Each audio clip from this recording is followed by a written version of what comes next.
Mid-Canterbury based Farmers Mill is New Zealand's only grower-owned and operated flour mill.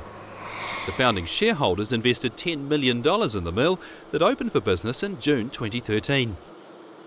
Farmers Mill really evolved from a group of 12 farmers who had a shareholding in a grain storage facility at Washtenae, and then we also built a new seed cleaning plant about 7 or 8 years ago.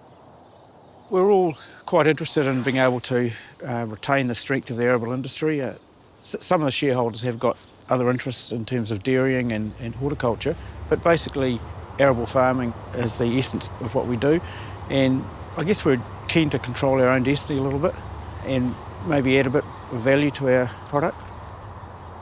We mainly grew feed grain. Most of the people involved in the mill now, we did do some milling grain. The thing that made us make a move into milling was that we really felt that we didn't have too much control over both our pricing and our volumes, and we saw the opportunity to put our name to our own product. And with the milling industry being dominated by international ownership, we also saw some value in being able to produce a product that we could say that we had full confidence in being able to talk about things like traceability and varieties and chemical and fertiliser use, those sort of things, that we could confidently say that that came from our own farm and we could put our name to it. I think we are the only mill that uses just New Zealand wheat. Most of the other mills use a mixture of some local wheat, but more imported. There was obviously a lot of capital. We've all had to put our hands in our pockets, and we've had great support from our bank.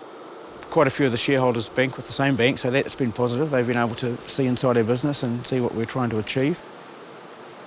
The thing that kicked us into gear quickly was that we'd been supplying Griffins with some biscuit wheat in Auckland, and we had the opportunity to tender for the whole Griffins contract. And so we had a time frame that if we were successful with that tender, that we had to get into gear and be able to produce the flour. And we were able to link in with an Italian company who were able to supply us in good times state-of-the-art equipment, and the whole thing came together fairly quickly, actually.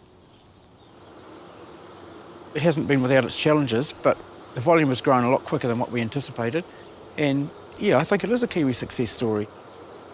We deliberately maintained a low profile because we didn't see any need to ruffle the feathers of our competitors more than we needed to. That was going to happen anyway. We've recently launched a bread range with our name to it, Farmers Mill, and that's also exceeded our expectations in terms of growth, so we're quietly confident that we're on the right track.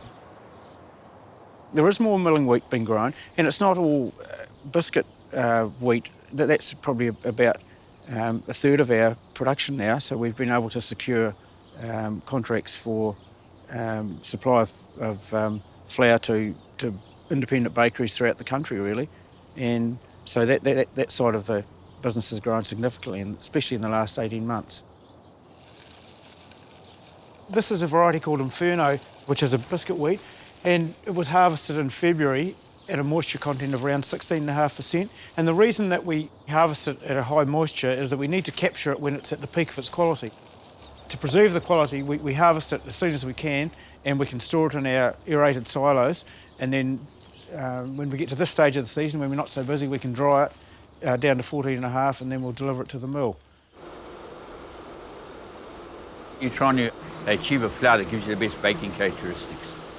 A lot of different cultivars of wheat will have strong characteristics in strength, extensibility, and then we basically decide what the bakers are looking for, and they work back from there and try and achieve that optimum yield on the mill. The farmer sends it to us. We basically evaluate it before we unload it.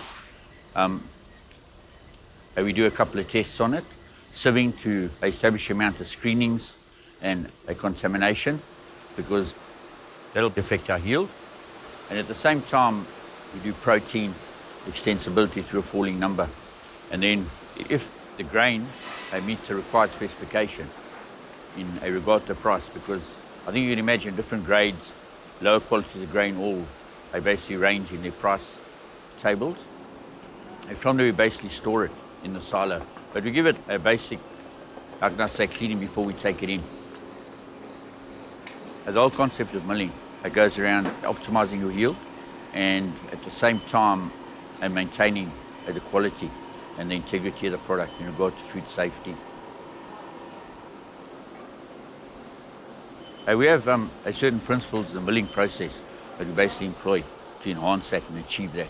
Like once a wheat comes over, we'll temper it and condition it to basically bring it to optimum milling condition, where you don't have your endosperm shattering on the rolls, and you basically control your starch damage and that type of stuff to facilitate the baking.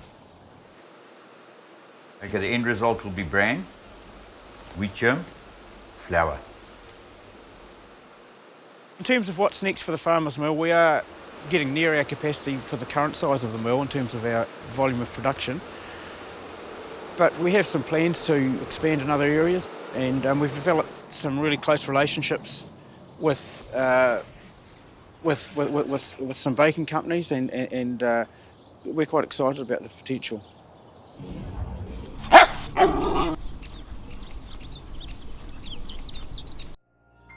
This program was made with funding from New Zealand On Air.